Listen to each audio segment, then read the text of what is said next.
it's PTG from PTG Productions. Well, duh, I mean, you're on my channel, right? Unless you're not. Oh, anyways, today we are going to be doing a little bit different video.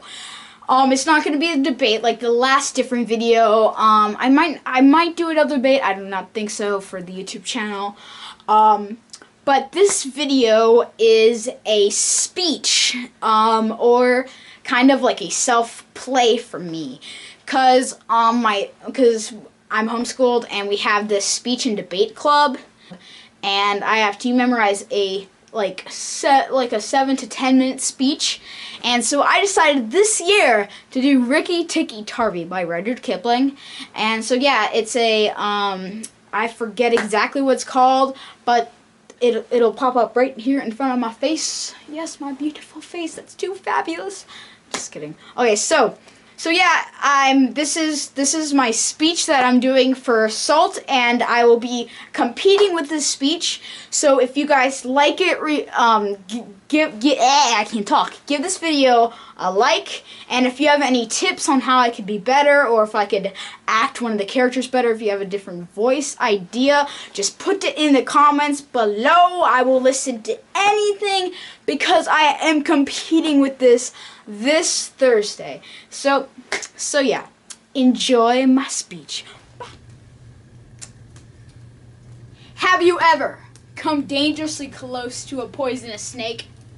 So close that you hear the rattle or see the large hood spread wide, and you freeze in your tracks. Thankfully, I have never been in this position, but if I was, I know an animal I'd want by my side: a mongoose. Get ready for a classic tale inspired by a real mongoose that the author came in contact with while serving for the military in India. Rikki Tikki Tavi by Rudyard Kipling. Rikki Tikki Tavi was a mongoose, rather like a little cat with his fur in his tail, but quite like a weasel with his head and his habits. His eyes and the end of his restless nose was pink. He could scratch himself anywhere he pleased, with any leg, front or back. He fluffed up his tail till it looked like a bottle brush, and his war cry as he scuttled through the long grass was... One day, there was a high summer flood that washed him out of the burrow, where he lived with his father and mother, and carried him kicking down the roadside ditch into the middle of a garden path. Here's the dead mongoose! Let's have a funeral! No, let's take him in and drop him. Perhaps he's not dead. He's not dead, but half choked. So they wrapped him in cotton wool and warmed him by the fire. And he opened his eyes and...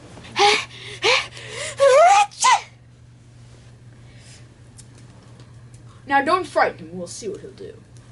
Now this is the hardest thing to frighten a mongoose, because they're eating him from nose to tail with curiosity. The motto of all the mongoose family is, run and find out. And Rikki Tikki was a true mongoose. Ouch! Don't be frightened, Teddy. That's his way of making friends. He's tickling under my chin. Good gracious, and that's a wild creature. Perhaps he's so tame because we've been kind to him. All mongooses are like that. If Teddy doesn't pick him up by the tail or put him in a cage, he'll run in and out of the house all day long. I gave him a little piece of raw meat. Rikki Tikki liked it immensely, and when it was finished, he went out to the veranda and sat in the sunshine and fluffed up his fur tools dry to the roots. Then he felt better. There are more things to find about this. How else my family could find out in all their lives? I must certainly stay and find out. He spent all that day roaming over the house. He nearly drowned himself in the bathtubs, dipped his nose in the ink on the writing table, and burnt it on the end of the big man's cigar, before he climbed into the big man's lap to see how writing was done. At nightfall, when Teddy went to bed, Rikki Tikki climbed up too. But he was a restless companion, because he had to go and attend to every noise through the night. Teddy's mother and father came in, last thing, to look at their boy, and Rikki Tikki was awake on the pillow. I don't like that. He might bite the child. He'll do no such thing. Teddy's safe with that little beast and every other bloodhound to watch him. Snake him into the nursery now. But Teddy's mother wouldn't think of anything so awful. Early in the morning, I will go out to the garden to see what is to be seen.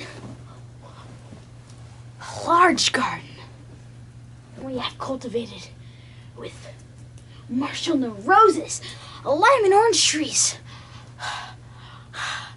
clumps of bamboo, thickets of high grass. This is splendid hunting ground. He scuttled up and down the garden path, sniffing here and there, until he heard very sorrowful voices in the thorn bush. It was Darcy, the tailor bird, and his wife. What is the matter? We are very miserable. One of our babies fell out of the nest yesterday and Narg ate him. That is sad, but who is Narg? Who is Narg? I am Narg. Look and be afraid. It is impossible for a mongoose to stay frightened for any length of time. Though he had never met a live cobra before, his mother fed him on dead ones, and he knew that his business in life is to fight and eat snakes. Narg knew that too, and at the bottom of his cold heart, he was afraid. Do you think that it is right to eat fledglings out of a nest?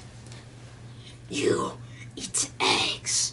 Why don't I eat birds? Look! Look! Look! Behind you! Look behind you! It was Rikki, Narg's wicked wife. She crept up behind me to make an end of me. I came down almost across her back. I bit, but did not bite long enough, leaving Rikki torn and angry. Wicked! Wicked Darcy! Rikki Tikki felt his eyes growing red and hot as he sat back on his tail and hind legs like a little kangaroo and chattered with rage. But Narg and Nargina had already disappeared into the dust. When a snake misses its stroke, it never gives any sign of what it means to do next.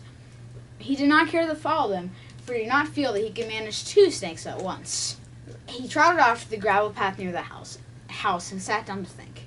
It was a very serious matter for him. He knew that he was a young mongoose, and it made him all the more pleased to think that he was able to escape a blow from behind. It gave him confidence in himself, and when Teddy came running down the gravel path, Rikki Tikki was ready to be petted. But just as Teddy was stooping, something wriggled in the dust. Be careful. I am death. I am Crite, the dusty brown snakeling whose bite is as dangerous as the cobra's. But I am so small that nobody thinks me, so I do the more harm to people. Looking for a good place to hold. Look here! Our mongoose is killing a snake! Teddy's father ran out with a stick, but by then Rikki Tikki had sprung, bitten up as high up the snake's back as he could, and rolled away. The bite paralyzed Crite, and Rikki Tikki was about to eat him when he remembered. A full meal makes a slow mongoose. If I want all my strength and quickness ready, I must keep myself thin.